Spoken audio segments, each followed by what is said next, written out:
Yes, it's the Eddie Show, starring Eddie. And our host, even as we speak, is out interviewing a guest for a show. And we'll have surprising surprises in store for us later on. But, I got to tell you something. On the way down to the studio last week, I was coming down here for rehearsal, and I passed this storefront that said, Message Parlor. Well, I thought I'd go in and check my messages, and oh boy, I goes in, and there were all these beautiful women there. A lot of them. Oh, these incredibly gorgeous women. I kid you not. Well, one of them comes over to me and starts talking to me. You know, very soft, velvety voice. Nice. Relaxing.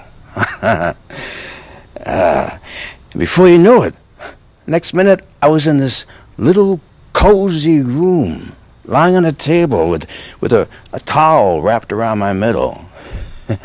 And this gorgeous woman, she starts to rub me, massage me, touch me, but nice, relaxing, in a nice way. And she says to me, "Would you like two girls?" I says, "Twist my arm." And she did. But nice and relaxing. Oh. And before you knew it, well, when I left there, I didn't remember a thing about my messages. And I didn't care either, ever. Oh boy, but it was nice and relaxing. It's an experience I highly recommend, huh? Get my message? Well, hey, stay tuned, folks, and we'll be right back with something special for you. See you later. Okay, Craig, so this is a couple shots, do close-up at camera one going real nice.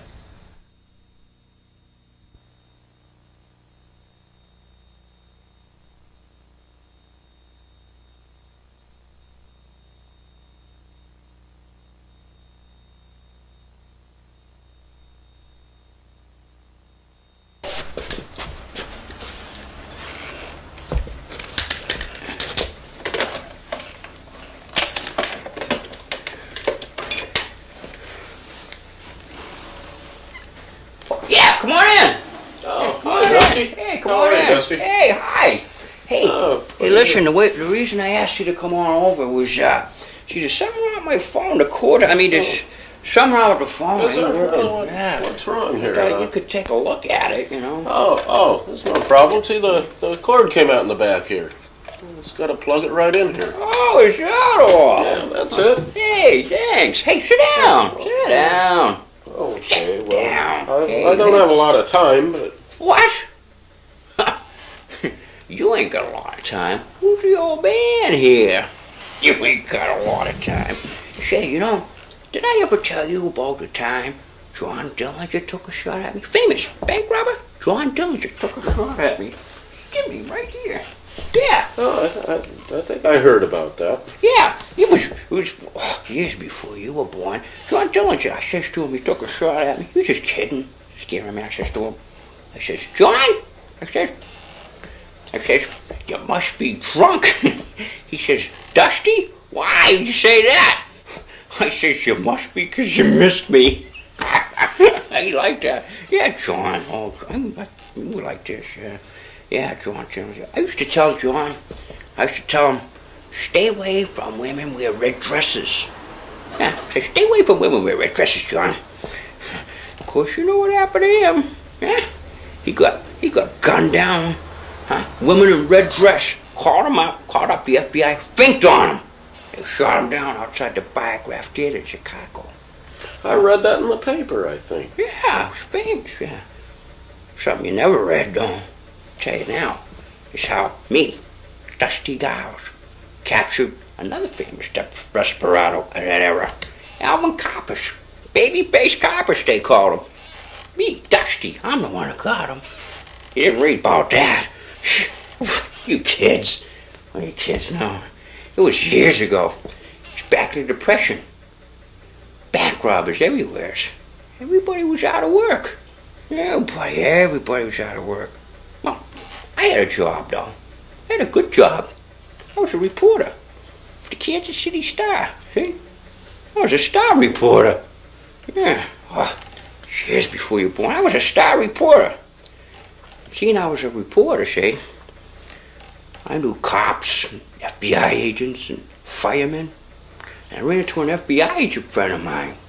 And he had a hot tip that the famous desperado, baby-faced Coppers, was hiding out at the old Lem Bones farm right outside of town, see? He wanted me to come along and give me the story. He knew I was a good shot, too. He says, come on up, Dusty. Well, I met him up there a little later. I went out there, and the FBI agents were all up there. There's two of them on a stakeout. They were waiting up there with the farmer. Babyface wasn't there, but his Rolls Royce was there. They were waiting, and I showed up. And I showed up just in time, see? Because just as I got there, Babyface was coming out of the woods. We'd had a little picnic and a little tryst with his gun wall. See? He was coming out of the woods with his gun wall, and he must have noticed the FBI agent's car, because he made a break for it, and he started running down the road, and he was going to make a getaway, see? He had a Rolls Royce there he was running for. I says to the FBI agent, I says, quick, give me your Tommy gun, I says. He says, Dusty, don't. I said, give me your rifle, and you'll catch your criminal. I says to him. He says, Dusty, I took it, man. I was a pretty good shot back then, you know. I took it, shot just along his feet, see? I didn't kill Babyface. Shot right along his feet, made him stumble, made him fall.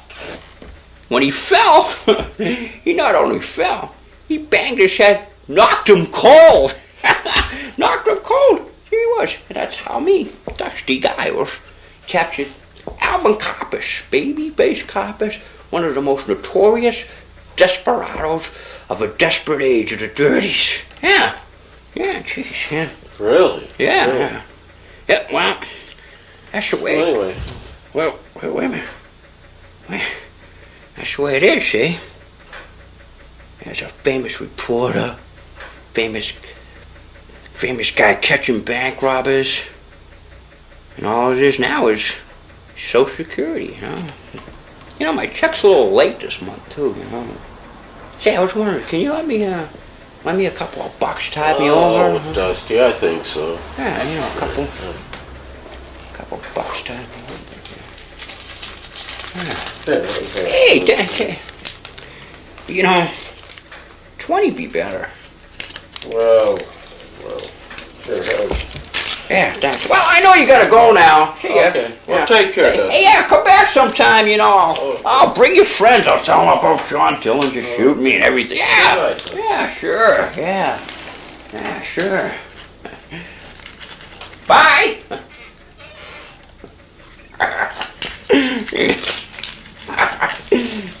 Sucker. Sucker.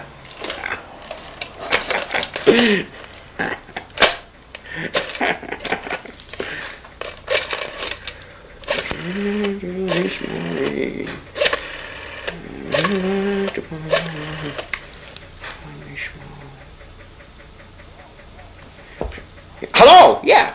Yeah. Molly? Yeah, it's me. It's Dusty. Huh? Yeah. Listen, hey, listen, wait a minute. Listen. Yeah, listen, I got an extra 20 bucks, sweetheart. Listen, why don't you and I go down to the House of Blue Light? Yeah.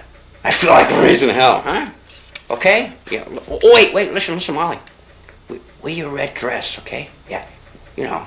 Okay, sweetheart. Wear the red dress, okay? An hour. Okay, bye-bye, sweetheart. Okay. Sucker. Good golly, Miss Molly. Sure like the ball. Good golly, Miss Molly. Sure like the ball. Rockin' and rollin'. Here goes my car.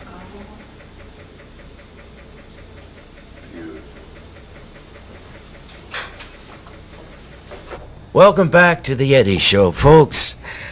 I'm talking with truly one of the most important crew members of the Eddie Show.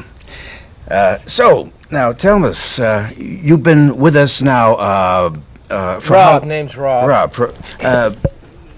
Rob, you've been with us now. All day, yeah, I started today. Right. We like to give young and new talents a start in the Eddie Show. Yeah, I heard about that. Well, tell me, do you like working here? Rob. Bob. Yeah, I will if I get paid, paid today, I like to get paid on a daily basis. Been hearing stories. Oh, you know any good ones? Huh? Well, I'm just saying, I gotta be careful, I can't take any checks. I quit gambling. 10 to 1, you don't make it. Huh? Rob, you would know who the next guest is on the show. Hey, maybe our viewing audience would like to meet some other members of the working crew on the Eddie Show, huh? What was it? Our next guest will be right with us, folks. Say, Ron, why don't you go run the next tape for the next segment, huh? Sounds like a good idea. Good. Yeah. Nice having you with us, Bob. Okay. Yeah. Hey, I got something to share with you.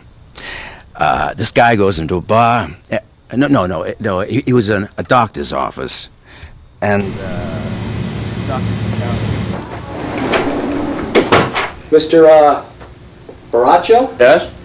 Yes, I have your test results here, and I'm afraid I have some good news and some bad news for you. Oh, geez, what's the bad news?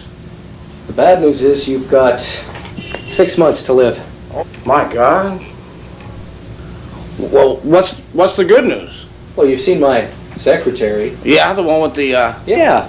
Yeah? I'm sleeping with her. Oh, jeez.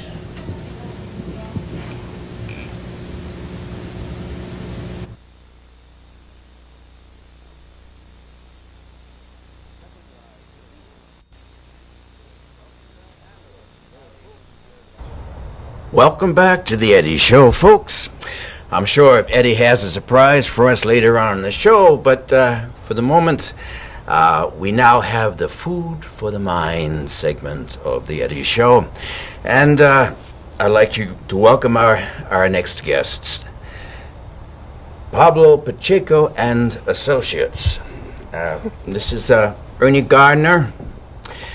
This is Harriet Steele, Vinnie Bruce, and Sal Simone over here on my left. Well, welcome, gentlemen. So, Pablo, I understand you're a stand-up comic, and you also have started your new employment agency called, was it Pacheco Associates? Yeah. Oh, very good. So, tell me, has it been lucrative for you? Hell no, this is all strictly legal. Oh, well, so how has it worked out? Well, I'm not exactly sure. These are the only people I've been able to place so far. Huh. Yeah, like I'm getting a check for it tomorrow. Oh, and what did you do? I didn't do nothing. I want a lawyer. Well, what was your last job with Pablo's agency here?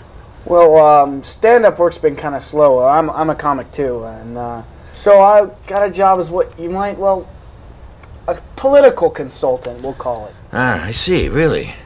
Yeah, when someone runs for a local election, they have someone to carry the signs and phone the voters up. Uh-huh. Yeah. Yeah, so I call up the voters and make sure I mention the mayor's name. Call them up 3 o'clock in the morning and act like I'm drunk. Say, I'm calling for the campaign to re-elect Mayor so-and-so, and he wants your friggin' vote. Or I call up, and if a woman answers, I say, hi, I got your phone number from the mayor's office, and he says you're quite a looker, and he'd like to see you out voting for him on election day. And then if you're not doing anything, I'd like to see you later on. And if a guy answers, I say, yeah, mayor's doing your wife. If you vote for him, he just might leave her to you, you poor working class slob. Or, I go stand out in front of the polls and hold up the sign that says, re-elect Mayor so-and-so, and spit on cars as they go by, throw tomatoes, or walk around picking my nose all the time wearing a t-shirt that says, re-elect Mayor so-and-so. Huh. And they paid you for this? Oh, they love it. The opposition. The other guy, the guy running against him pays me. He loves it. Oh. I'll bet. Well, I can see where this action might influence the voters. Oh yeah, it's great. Calling up at 3 o'clock in the morning, people get really mad. We're taking it into advertising soon. Yeah, we're gonna send some wino Santa Clauses to the rival shopping malls during the Christmas holidays. I see. And Harriet, what sort of skills do you put to work? You're not in advertising, are you? No, not really. Look, Fred, what I do is I go around town and I round up all the people and interview them to acquire talent. Procure talent. I procure talent, and these entertaining ladies go out with very lonely clients. Well, when you say procure talent, you mean models, actresses? Well, sometimes. You might say that. yeah, you might say that provides a service, supply and demand. Get the message? Oh, loud and clear. So, Pablo, you going to be returning back to the stage? I mean, with your comedy act? Well, I don't know. This has been working out pretty good. I haven't been able to be getting too many comedy gigs lately. I can't imagine why. And you, Vinny. Vinny? What? Tell us, what sort of endeavor has Pablo set you up in? Well, I collect stray dogs. I mean, find them, How is it, I wonder, that you managed to turn a profit in this manner? Well, 20, 30 dogs a week. It adds up, You find 20, 30 a week? Oh, yeah, 46 is my record. I mean, I collect the mutts and I find them on the street, and then I go take them home to my house, and then I go out and check the newspapers and the shopping malls and stuff and look for lost dog ads and collect the reward from the owners. They're real happy to get them, Well, just a guess, but it's not a coincidence that you find so many stray dogs, is it? Not just for the owners, but they're just real happy to get their mutts back, Well, business is good, huh? Oh, yeah. I'm going to expand. I think there's a market for this. I'm getting into some cats right now. I got some real sweet cats, and I got a couple of them, and you ought to, they're in heat right now. You ought to hear them howl at night. I got recordings of it. I'm not surprised. Yeah. But unfortunately, I don't have time for that right now because, Salvador, but you can call me Sally, I say. Oh, I can call you Sally. What you doing? I slice you the ribbons, man. Just kidding, man. Jeez. Mostly I sell knives, man, at my other job. Which is? Parole officer, man. Good. If you folks will watch this, we'll be right back. Hey, Fred, you're not married, are you? I got that sweet little number. I'd like Fred, what's your sign? She's Aries. cheap. Aries. Okay, I've got a Capricorn view. You might go. Capricorn. Just your type. All right, Herbie the Clown, take one. Herbie the Clown. Yeah, whatever. Take one. And you're going to pay me the way you promised. I'll pay. Let's do the commercial, Clown. Okay. You promised. Take one. Hi, kids. Yeah, it's Herbie the Clown here. And this week, we're really going to have lots of fun. Yeah, down in the basement, those pipes that run along the top of the roof down there? All you got to do is borrow Dad's pry bar or a nice long pole, stick it up above the pipes, jump up on it, and pull down. Yeah, and guess what? Yep, then you'll have the really magic fountain effect, water spraying everywhere. It's really great. And then as a second bonus, the basement will fill up, and yep, you're going to have your very own indoor swimming pool. And then you can swim all you want. And don't worry, if Mom and Dad come home and they're not real happy about the new addition to the house, it's okay. All you got to do is tell them to call right here. Yep, it's Moe's Plumbing. Yeah, Moe's Plumbing on Howard Street, kids. Have a good one. Happy swimming. Okay, that was all right, but let's say the product name a little louder. We want to get that out front a little bit more, all right? You got to pay me, you promised. Oh, just one more. Well, pay me first, then I'll do another. Come on. You promised. All right, Toots, pay him. Oh, boy, yeah. Oh, more. More, it's so good. More. Oh, man. More. Yeah, I love it. More. I love it. All right, clean them up. One more take. God, I should have never quit law school.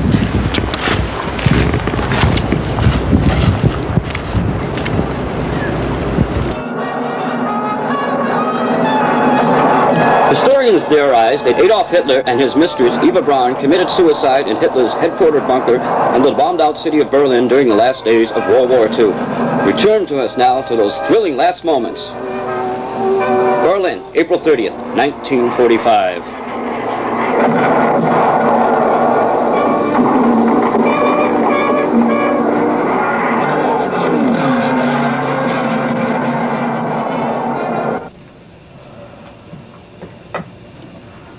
All right. No more Mr. Nice Guy. You hear me, Churchill? You hear me, Stalin? The Third Reich will live without me, but you'll never take me alive. Are you ready, Eva? Yes, mein Führer. You first. Hi, I'm with the Jehovah's Witnesses. I represent the Watchtower magazine. There's a great article on fascism on page 8. Unwanted guest? Try Moe's Ammo. Special rates for second offenders. That's Moe's Ammo on Howard Street. Our next guest is Cookie the Cook, who works at the Greasy Spoon here, where Ed and I, because of the income I make, eat. Cookie has consented to come before us today to demonstrate his style of breakfast. So, what's with the bathrobe, Cookie? You feel more comfortable well, cooking in the bathrobe? I do. This is how I cook when I'm at home, and I like to cook like this, and I feel more comfortable cooking in a bathrobe. I'm sure viewers would understand how I feel like cooking in a bathrobe. Well, wouldn't a Teflon pan be much safer? Huh? I said, forget it. So, now, what are you going to show us today? Oh, I thought I'd cook up some monkey brains and some bat meat and sprinkle them with some Red Army ants, African Army ants. You what? No. What I'm going to do is I'm going to cook some ham and eggs. Ham and scrambled little eggs. I'll show you. In fact, I take the egg, brought my whisk, crack the egg, and I drop it in the pan thusly. Very careful. Crack the other egg and drop that in the pan carefully like that. And I just get in there with the whisk a little bit and stir it up. Doesn't that look good? Yes, and now for a tasty treat. Hey, we saw you do this. Get him out of here! You know what to do with him. Hey, I want a copy of that tape. I want a copy of that tape.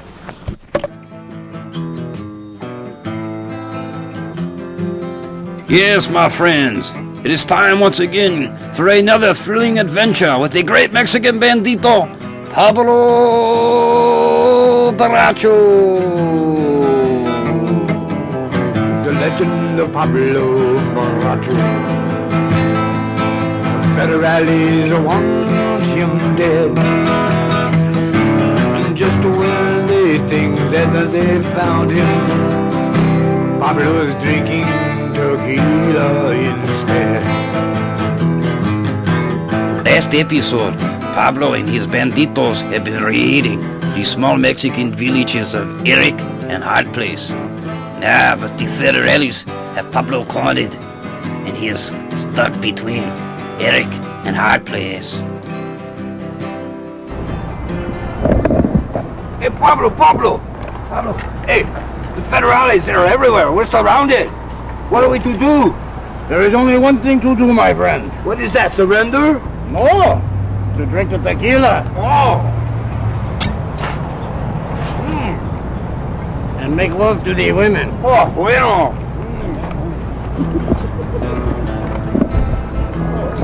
The legend of Pablo Borracho. Federales have a price on his head. And just when they think they have him cornered, he's laughing in sweet señorita's bed. Viva, viva! Viva, viva! Pablo Borracho!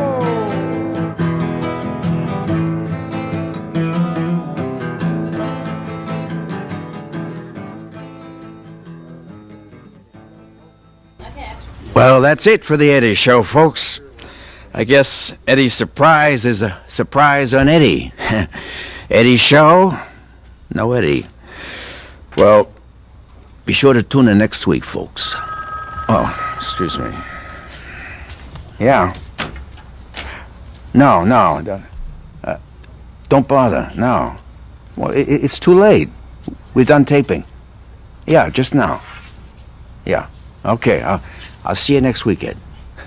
Good night.